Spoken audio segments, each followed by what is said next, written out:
આચાર્ય ગાદી નો ભવ્ય ઇતિહાસ ભાગ ત્રીજો। આ કથા વડતાલ ગાદી પીઠાધિપતિ આચાર્ય ત્રીજા વિહારીલાલજી મહારાજ રચિત હરિલીલામૃત ગ્રંથ કળશ 8 ને વિશ્રામ 6 આગળની કથા પેલા બીજા ભાગમાં આવી ગઈ છે।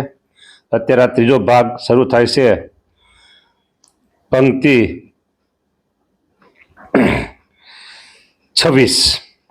अक्षरानंद ने कहे हरि कहूँ ते सांभळो चित धरी करशु काल दत्त विधान देशु आचार्य पदवी नु दान।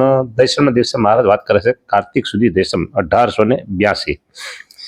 अत्यारे लगभग આજે અમે આ ભાઈ બીજના દિવસે કથા કરીએ છીએ એટલે હવે ફક્ત 8 દિવસની વાર 2 વર્ષ 200 વર્ષમાં થશે દ્વાદશીનો દિન જ્યારે સાધુ વિપ્ર જમાડશું ત્યારે માટે સામાન કરજો તૈયાર વિપ્ર આવશે જમવા અપાર। પછી 12ના દિવસે પારણામાં પણ બ્રાહ્મણો ખૂબ જમવા આવશે માટે સીધું સામાન બધું તૈયાર કરજો। ધર્મદેવનો જન્મ છે કાલ તેનો ઉત્સવ કરવો વિશાળ। આપણે અમારા પિતા ધર્મદેવ એનો જન્મદિવસ છે તો એ પછી આપણે ઉત્સવ કરવાનો છે કાલે એટલે એકાદશી। મુનિ બોયલા નમાવીને શીશ આપ આજ્ઞા પ્રમાણે કરીશ। અક્ષરાંશ માથું નમાવી મારે આ પાડી ભારત તમે જે પ્રમાણે કહોશો એ પ્રમાણે અમે તમારી આજ્ઞા પ્રમાણે બધું તૈયાર કરશું। ઉમરેઠમાં જેનો નિવાસ હરિભાઈ ને બોલાવ્યા પાસ કહે કૃષ્ણ અહો વિદ્વાન। ભગવાન કહે ભૂદેવ ઓહો તમે બહુ સારા વિદ્વાન છો કાલે કરવું છે દત્ત વિધાન માટે છે કાલ મુહૂર્ત કેવું વિધાન કાલે દત્ત વિધાન કરવાનું છે। એટલે આ બંને ભાઈના એક એક દીકરાને દત્તક તરીકે લેવાના છે। હા તો મહારાજ કે માટે છે કાલ મુહૂર્ત કેવું કહો જોઈ જથારત જેવું। હવે પ્રભુ બધા તમારે પાસે નાચગાન કરનારા છે અને તમે મુહૂર્ત જોવાનું તે કહો છો તમે બોલો એ મુહૂર્ત કરો એ મુહૂર્ત। હા હરિભાઈએ જોઈને કહ્યું કાલે મુહૂર્ત સારું છે। અરે પ્રભુ તમે કરો કાલ મુહૂર્ત સારું છે જ્યારે તમે શરૂ કરો એટલે એ મુહૂર્ત સારું બસ। એટલે તમે કાલ ચોઘડિયામાં કરો ને તો એ મુહૂર્ત પ્રભુ તમારા માટે તો સારું જ છે બસ। લોકમાં એ મુહૂર્ત બધું આડું આવે તમારી પાસે કોઈ આડું ન આવે। ખોખારો ખાય ને બરાબર ને આ કાલ મુહૂર્ત સારું છે। તમે છો પ્રભુ સર્વજ્ઞ સ્વામી આપે ધાર્યું એમાંનો એ ખામી ત્યારે ઉચ્ચૈરા વિશ્વ આધાર સર્વ સામગ્રી કરજો તૈયાર। સુણી સૌ પગે લાગીને ગયા બધા પછી પગે લાગીને સભા પૂરી થઈ। પરમેશ્વર પણ પોઢી રહ્યા મહારાજ પણ પોઢી ગયા। જ્યારે જાગીને જ ઉઠ્યા પ્રભાતે બીજો દિવસ એકાદશી કાર્તિક સુધી પ્રબોધની એકાદશી। પ્રભાતે નિત્ય કર્મ કર્યું ભલી ભાતે વેદ પુરુષ હરિભાઈ નામ પ્રેમે બોયલા કરીને પ્રણામ।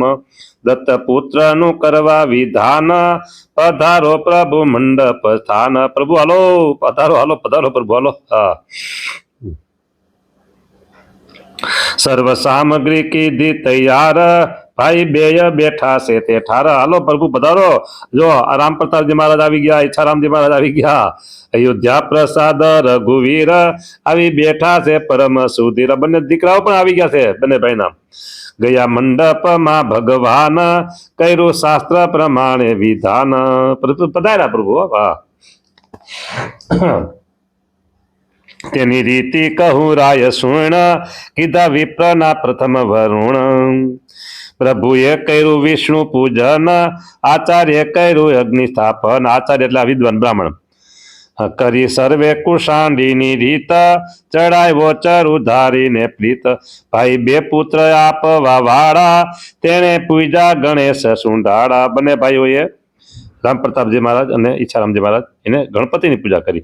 પછી શ્રીજીનું પૂજન કીધું દાન બંનેએ પુત્રનું દીધું। પુત્રનું દાન દીધું। ઓહો જોવો તો ખરા હે વાલા હરિભક્તો શૂન્ય શૂન્ય એક બાત શૂન્ય દીકરાના દાન કર્યા બોલો।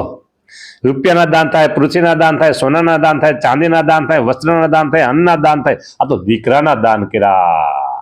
હા, બાલા ગામના એ કંકુબાઈ ડોસી વૃદ્ધ માજી એને પણ 2 દીકરાના દાન કર્યા. અરે સાંભળો સાંભળો સાંભળો, અત્યારે જેટલા સાધુઓ છે, પેલા જેટલા સાધુઓ થઈ ગયા, મહારાજે જ્યારે આ સંપ્રદાયની સ્થાપના કરી ત્યારથી માનીને આજ દિવસ સુધી જેટલા સ્વામિનારાયણ સંપ્રદાયના સાધુ ત્યાં એના માતા પિતાએ દીકરાના દાન કરેલા છે, ત્યારે સાધુ થાય ને. અને તમે શું મૂંઝાવશો? તમે શું મૂંઝાવશો? શું કામ મૂંઝાવશો? તમે કરી દો દીકરાના દાન. કોઈ ન ગ્રહણ કરતા હું તૈયાર છું, પણ હમણાં તમારે જાળવવાનું. સ્વામિનારાયણ ગુરુકુળ એટલે કે સ્વામિનારાયણ મૂર્તિધામ ગુરુકુળ એની સ્થાપના થઈ રહી છે. એની ઝડપથી એનું કાર્ય બધું ચાલુ છે, પ્રોસેસ ચાલુ છે. અને એના શું કહેવાય શુભ મુહૂર્ત થઈ જાય અને જ્યાં રહેવા જેવું એકાદું મકાન થઈ જાય અને પછી તમે બધાએ દીકરાના દાન કરવા તૈયાર થજો. દીકરાના દાન કરજો, રૂપિયાના દાન કરજો, જે તમારે દાન કરવું બધું દાનનું સ્વીકાર, પણ માગવા નહીં આવો હું. આટલા તમે દો એમ પણ હું નહીં કહું, કારણ કે મારો પ્રભુ આવા મોટા એને મૂકીને હું તમારી પાસે માગું તો મારા પ્રભુનું નામ લજાયો. હા, કોઈ પાસે માગીશ નહીં, કોઈ પાસે લાંબો હાથ હું કરીશ નહીં. હા, સ્વામિનારાયણનો સાધુ થઈ હું કોકની પાસે માગવા જાઉં, માગીશ કેની પાસે? મારા ઈષ્ટદેવ પ્રભુ પાસે. અનંત કોટી બ્રહ્માંડના પતિ મારા પ્રભુ હોય અને એની પાસે અઢળક ધન સંપત્તિના ખજાના ભેળા હોય, એ મૂકીને હું તમારી પાસે માગવા આવું? તમે આપીને કેટલું આપો? આપીને તમે આપો કેટલું? અને મારો પ્રભુ આપે ત્યારે ઓહો હો હો હો હો, અઢળક આપશે. હોય તો આપશે, બધું આપશે. એટલે આપી દીધું છે એમ માનો ને, એમ જ કે સમજો ને, આપી દીધું છે મને, બસ હવે એમ જ સમજી લ્યો. અને ગુરુકુળનું કાર્ય શરૂ થઈ ગયું છે. હવે તમે દીકરાના દાન કરજો, બસ એ તમને કહું, દીકરાના દાન કરજો. બરાબર, તમને ભગવાન પ્રેરણા કરે તો. અને દીકરાના દાન એવા તમારા દીકરા છે ને, દેહ છતાં અનાદિ મુક્તની સ્થિતિને પામે. તમે જોજો ખરા, બધું બોલવું નકામું છે. જોજો તો ખરા, આ શબ્દ યાદ રાખજો. જોજો તો ખરા, આટલો શબ્દ યાદ રાખજો તમે, બસ. હા, શું નવી ભાત શું છે દુનિયામાં? નવી ભાત ઊભી થાય. નવી ભાત આખી. હા, મૂર્તિધામ ગુરુકુળ. હા, મૂર્તિધામ ગુરુકુળ. અત્યારે તો નામ રાખ્યું છે શું કહેવાય, હજી તો ખાલી કાગળ ઉપર નામ રાખ્યું છે મહિકા ગામનું. પછી જ્યારે મોટું સ્વરૂપ ધારણ કરશે અને મોટી જગ્યામાં 103 એકરની જગ્યામાં જ્યાં નામ ધારણ કરશે, 103 એકર જગ્યામાં, ત્યારે જોજો. અત્યારે બધું આ બોલવું બરાબર, એ થાય, બધું થાય બધું. એનું બધું કામ પ્રોસેસ ચાલુ છે. ભગવાન કરવાના છે, હું શું કરવો તો નહોતો. આ તો દાન આવ્યું એટલે મેં તમને કીધું, પુત્રને દાન કરે 2 ભાઈએ, તો તમે દીકરાના દાન કરો. દીકરાના દાન કરજો અને દીકરીઓને દાન કરજો. દીકરાના દાન હું સંભાળીશ, અને દીકરીઓનું દાન સાંખ્યોગી મહિલાઓ, એનું આખું સેક્શન જ જુદું છે, એ ત્યાં એ સંભાળશે. હા, એ લાઈન લાગવાની છે, લાઈન લાગવાની છે. શું તમે સમજો છો? લાઈન લાગવાની છે. હા, દાનની, દીકરા દીકરીઓની દાનની લાઈન લાગશે. હા, જોજો તો ખરા, બસ આજુ નથી કેવું. હવે પુત્ર દાન, ભાઈ 2 ભાઈએ દીકરાનું દાન કર્યા, એમાંથી લાંબી વાત નીકળી, સમજે ને. હાલો હવે આપણે આગળ. ભાઈ 2 પુત્ર આપવાળા તેને પછી દેવસ્થ્ય ત્યાં ઘણી મંત્ર નાથ દાયલા 2 દત્ત પુત્રના હાથ વસ્ત્ર ભૂષણથી શણગાયરા, પ્રભુએ નિજ પાસ બેસાયરા. પછી પુત્ર પ્રતિગ્રહ અંગે કર્યો હોમ આચાર્ય ઉમંગે, કરી હોમ સમાપન ત્યાં વિધિ આચાર્યને દક્ષિણાય. આચાર્યને દક્ષિણા દીધી. 2 ભાઈએ દીકરાને દાન કર્યા. હવે આગળ. વિપ્ર ભોજન સંકલ્પ કરી હૈયા માહી રાજી થયા હરી. પછી ગાદી તણો અધિકાર આપ્યો, તેનો કહું શું પ્રકાર. હવે ગાદીનો જે અધિકાર આપ્યો છે એની વાત બધી હવે આ ગ્રંથ કરતા કહે છે, સાંભળો. હરિમંડપ છે જે સ્થાન, તેની આગળ મોટું મેદાન. મંદિરની પાછળ વડતાલ ધામ, મંદિરની પાછળ, અને હરિમંડપ એની આગળ. એટલે કે જ્યાં જો મંદિરની પાછળનો ભાગ, એટલે જ્યાં અત્યારે કુવા જેવું છે, બરાબર, પ્રસાદીનો કૂવો છે, ગંગાજળીયો કૂવો કહેવાય છે. અને ત્યાં આગળના ભાગમાં જોયું છે તમે હરિકૃષ્ણ મહારાજનું દેરું જે આવે ને પાછળના ભાગમાં અત્યારે છત્રી છે, નાનકડો ઓટો એકદમ નીચો અને ઉપર છત્રી મોટી બધી છે. એ જગ્યાએ આ દત્ત વિધાન ચાલે છે અને મહારાજ હરિમંડપના કઠોરમાં બિરાજમાન થાય છે. સાંભળો.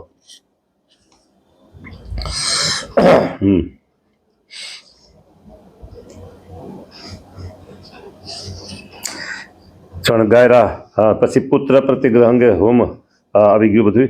હરિમંડપ છે જે સ્થાન તેની આગળ મોટું મેદાન, પાસે પાસે બે પાટો ઢળાવી તકિયા અને ગાદી બિછાવી. ગાદી તકિયા ને કા હા. આવ્યા પછી કૃપાનાથ બેઉ પુત્ર તણા ગ્રહી હાથ, તેને વેદ વિધિ અનુસાર સોંપા ગાદી તણાય અધિકાર. આપી દીધો ગાદીનો અધિકાર પ્રભુઓ. ઉભા પશ્ચિમાભિમુખ નાથ, પાટ દક્ષિણમાં ડાબે હાથ. પાઠથી ડાબે હાથ દક્ષિણમાં. તહ બેસાયરા શ્રી રઘુવીર, જાણી ધર્મ ધોરંધર ધીર. પાસે ઉત્તરમાં બીજી પાટ, માંડેલી બીજા પુત્ર ને માટ. ત્યાં અયોધ્યા પ્રસાદ બેસાયરા, મહાધર્મ ધોરંધર ધાયરા. હા જોત ખરા હે. નાના એવા અયોધ્યા પ્રસાદ મહારાજ, નાના એવા રઘુવીરજી મહારાજ એ ગાદીએ આ વિશાળ જબરજસ્ત સંપ્રદાય એના ગાદીપતિ બની ગયા. એના પિતા રામ પ્રતાપ ઈચ્છારામભાઈ, એમના માતુશ્રી, અને પછી જ્યાં એમના સગપણ થયા હોય સસરા, કારણ કે એની દીકરીઓ એ પણ ગાદીપતિ બનશે, ગાદીવાળા બનશે. આ કોઈને કલ્પનામાં એ છે હે કે અમારી દીકરી પરણીને સાસરે જાય છે, સુનંદા અને વિરજા દેવી, બરાબર, એના માતા પિતા એને કલ્પના ન હોય. હા, આવા સંપ્રદાય મોટો, એના ગાદીવાળા ધર્મપત્ની બની ગયા. વિચાર કરો, બે પત્નીઓ અને આ બે દીકરા. અરે અરે અરે રામ પ્રતાપભાઈ અને એમના ધર્મપત્ની વરિયાળીબાઈ અને સુવાસીનીબાઈ અને ઈચ્છારામભાઈ અને એમના ધર્મપત્ની વરિયાળીબાઈ. હા એને તો અહીંયામાં હરખ ખમાતો નહીં હોય, એમાં હરખ ખમાતો નહીં હોય. તમારા દીકરા ગાદીપતિ બન્યા, અમારે પુત્ર વધુઓ ગાદીવાળા બન્યા. હા જબરજસ્ત માહોલ જામ્યો હોય છે, જબરજસ્ત આનંદ. ઓહો આમ શું કહેવાય, મને તો આમ જે શબ્દ એટલા આમ હરખ, અહીંયામાં હરખ ખમાતો નહીં હો. આનંદના પૂર ઉલટા, આનંદના પૂર. મોજા, આજ આનંદના મોજા ઉછળાવો, દરિયામાં મોજા ઉછળે ને સુનામી આવે ને એવું આજે બધું વાતાવરણ છે. હલો આગળ. પછી કે છે બેઠા પૂર્વ મુખે તે બે ઈશ્વર મૂર્તિઓ છે. ઓહો ઈશ્વર મૂર્તિ બેયો. શોભે વસ્ત્ર આભૂષણ અંગે, કળા આદિ જડેલા છે નંગે. હરી આજ્ઞાથી ચામર ધારી, ઉભા બે પાસે બે બ્રહ્મચારી. બે ની બાજુ એક બ્રહ્મચારીઓ હરી ચામર ધારી. રઘુવીર પાસે રહ્યા જેહ, અખંડાનંદ નામે છે તે અખંડાનંદ બ્રહ્મચારી રઘુવીરજી મહારાજ પાસે. બીજા વાસુદેવાનંદ જાણો, પાસે અવધ પ્રસાદ પ્રમાણો. વાહ. ઉભા કુબેરજી છડીદાર લઈને, તે તો અવધ પ્રસાદ ના થઈને. અયોધ્યા પ્રસાદ ના છડીદાર કુબેરજીભાઈ. વટપત્તન ના પ્રભુદાસ, છડી લઈ ઉભા રઘુવીર પાસ. વાહ, વડોદરાના ઈ.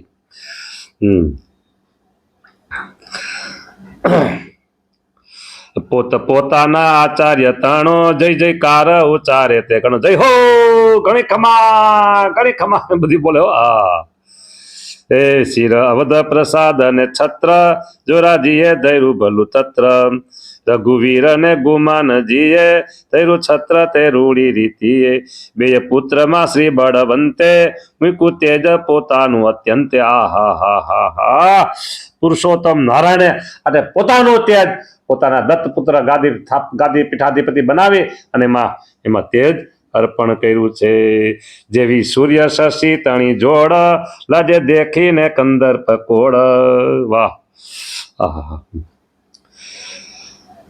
જેવી લાજે કોડ, રાજે અદ્ભુત રૂપ અંબાર, કોણ માત્ર અશ્વિની કુમાર. રામ લક્ષ્મણની જોડ જેવી, ઉપમા ભલી સંભવે એવી. જેવા પ્રદ્યુમ્ન ને અનિરુદ્ધ, એવા શોભે વિશેષ વિબુદ્ધ. પૂજા શ્રીજીએ બેયની કીધી, પછી આરતી હાથમાં લીધી. વાહ પ્રભુ વાહ. આરતી લીધી. આરતી બેયની ત્યાં ઉતારી, જે કાર વધે નર નારી તહા વાદિંત્ર વાદે અપાર થાય બંદૂક કેરા બહાર છાયા દેવ વિમાન આકાશ કરે પુષ્પની વૃષ્ટિ ચોપાસ નાચે અપ્સરા ગાંધર્વ ગાય સૌના હૈયામાં હરખનો માય હરિમંડપમાં બેરી બેઠા કઠોરામાં સિંહાસને પેઠા બેસે મંચ ઉપર હરિ જેમ નીચે શ્રેષ્ઠ સભા થાય તેમ કઠેરામાં રાજે ભગવંત સભા ચોકમાં શોભે અત્યંત મહારાજ ઉપર કઠોરામાં બેઠા છે હરિમંડપ ના હો નિજ જને હજારો હજાર બોલા સમય એ સમય વિશ્વાધાર જન નિરખે હજારો હજાર તાળી પાડી કહે ભગવાન સુણો સૌજન થઈ સાવધાન. હવે ભગવાન તાળી બગાડી છે એટલે કઈક ઉપદેશને કઈક વાત કરવી છે ભગવાનને તાળી પાડી સમજાને. હવે